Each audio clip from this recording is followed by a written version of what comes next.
Laura Castro, artista da palavra, e professora do Bacharelado Interdisciplinar em Artes da Universidade Federal da Bahia. Essa experiência se articula com os componentes de arte, língua portuguesa, língua inglesa e ciências da natureza.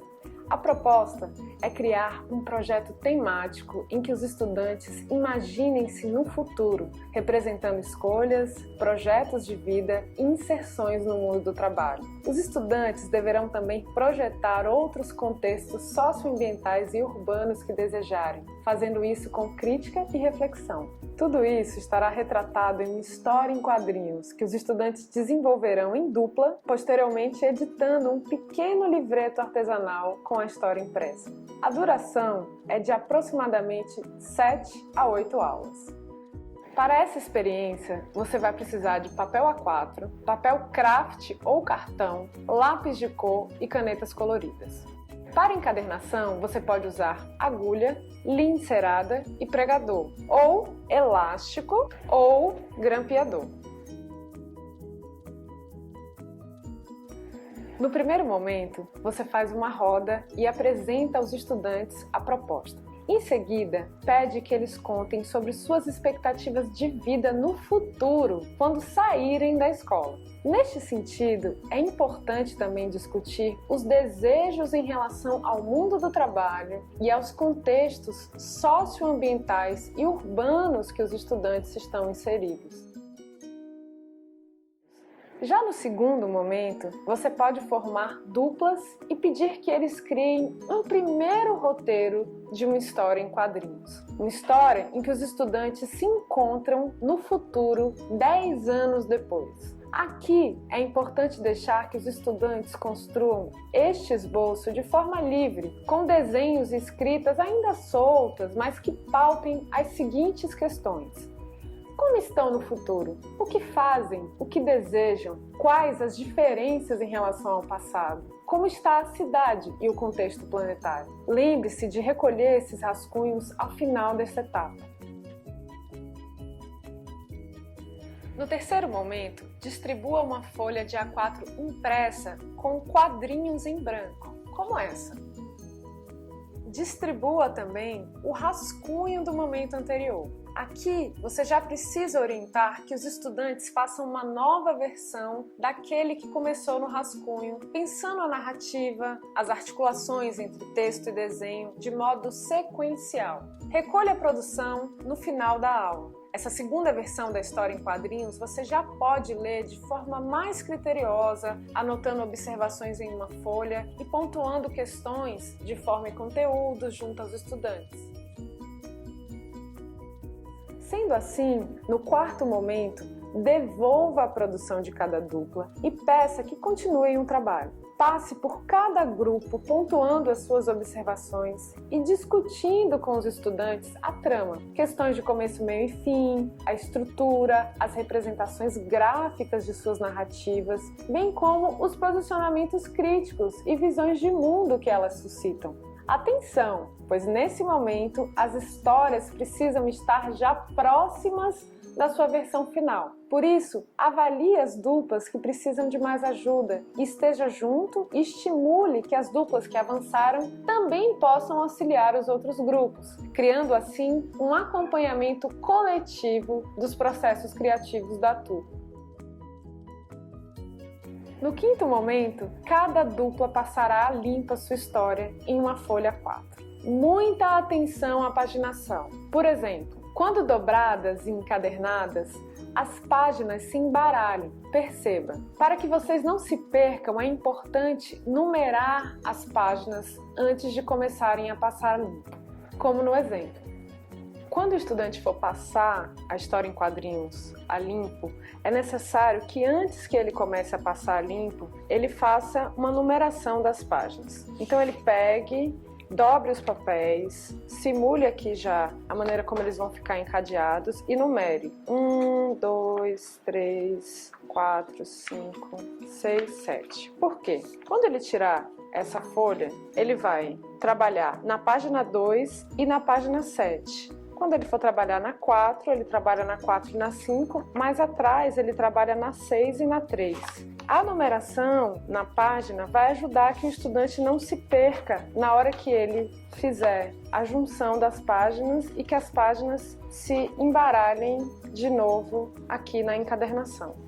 Depois que toda a turma terminar, recolha as histórias para fazer xerox.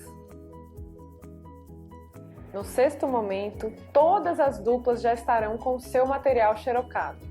Para fugir do preto e branco, você pode oferecer lápis de cor e canetinhas para colorir o texto já impresso. Leve folhas de papel craft ou outro papel com uma gramatura maior que os estudantes possam produzir suas capas. Esse é o papel craft. O papel craft é o ideal para capa porque ele é mais encorpado, ele é mais durinho. Você pode usar também um outro tipo de papel que a gente chama de papel cartão. O papel cartão também tem uma gramatura maior que o papel ofício e é ideal para uma capa. O último momento é o da encadernação. Eu vou demonstrar aqui 3 possibilidades de encadernação.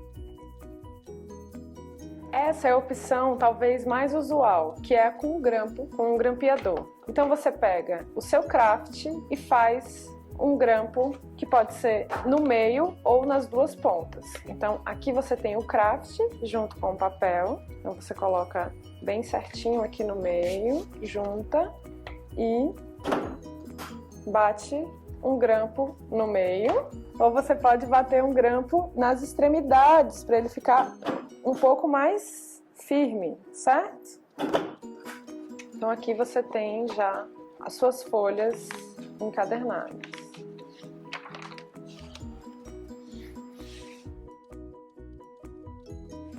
Essa é a opção de encadernação com a borracha. Então você organiza as folhas junto com a capa e você pega uma borracha comum de dinheiro e coloca a borracha dentro das folhas. É sempre importante fazer uma espécie de aberturazinha nessas folhas para que a borracha se coloque de uma maneira mais confortável aqui no seu papel, tá certo? Aqui outros exemplos. E aqui uma borracha talvez um pouco mais fina, que é a borracha que a gente usa mais em geral no dia a dia. Então você faz um pequeno furinho, uma pequena entradinha com uma tesoura para que a borracha fique mais arranjada dentro do papel. E aqui você tem uma encadernação normal, como você faria costurada, mas só que com a borracha de dinheiro.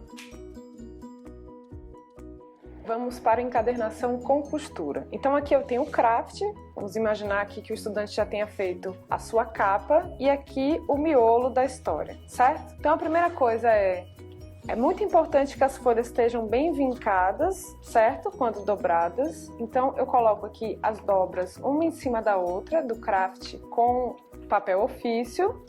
E aí eu vou pegar isso aqui, que é uma espécie de clipe grandão, mas que eu posso substituir por um pregador de roupa. Então você pode levar algum pregador de roupa. Isso é para a página não correr, para as folhas não correrem, certo? Então eu coloco isso aqui.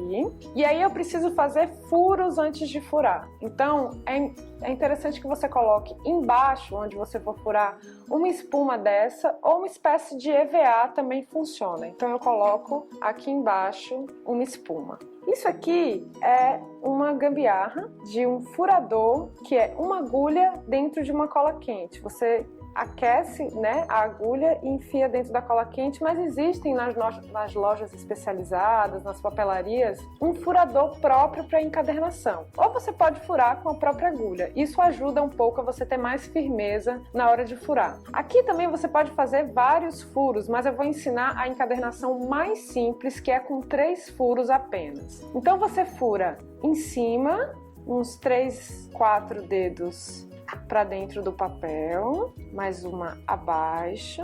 A espuma tem que estar bem embaixo para você furar com mais segurança. E uma bem no meio. Então eu furo aqui, ok? Então eu tenho os 3 furos já aqui disponíveis para costura. Nós vamos usar a linha encerada, pode ser outra linha também, mas a linha encerada ela dá mais firmeza também na encadernação. A linha encerada tem de várias cores e você pode comprar em qualquer papelaria ou loja de linhas. Então, muita atenção agora para a costura. Nós começamos ou dentro ou fora, mas sempre no buraco do meio, tá? Isso vai depender se você quer que o seu nó, a sua costura, fique para dentro ou para fora. Nesse caso aqui eu vou fazer para dentro.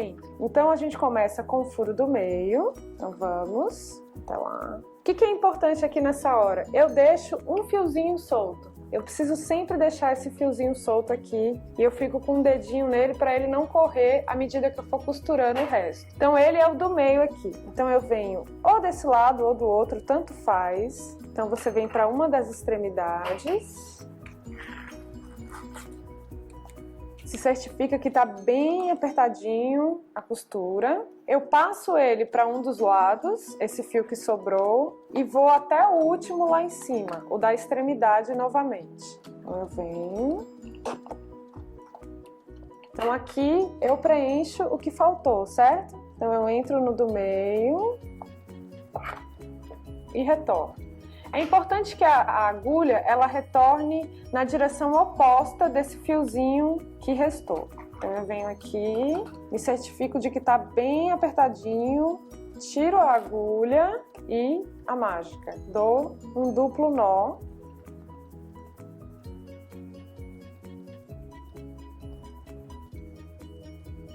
Posso deixar um pouco esse fio meio como um marcador. Esteticamente você pode resolver com seus estudantes como deixar, mas eu posso também aparar, deixar só o nozinho, tiro aqui o clípse e temos aqui uma encadernação costurada, bem linda e bem simples. Atenção! É importante verificar na escola a necessidade de pedir autorização para utilizar a agulha em sala de aula. Ao final da produção, construa uma espécie de varal em sala para expor as histórias em quadrinhos. Convide os estudantes a lerem as produções uns dos outros e, em roda, conversem sobre os projetos de vida e a projeção de futuro de cada dupla. Esta produção pode percorrer outras instâncias da comunidade escolar e ser base de outros trabalhos. Você pode, por exemplo, fazer narrativas com outros temas e interesses, seguindo os mesmos passos dessa experiência. Tchau, gente! Um ótimo trabalho!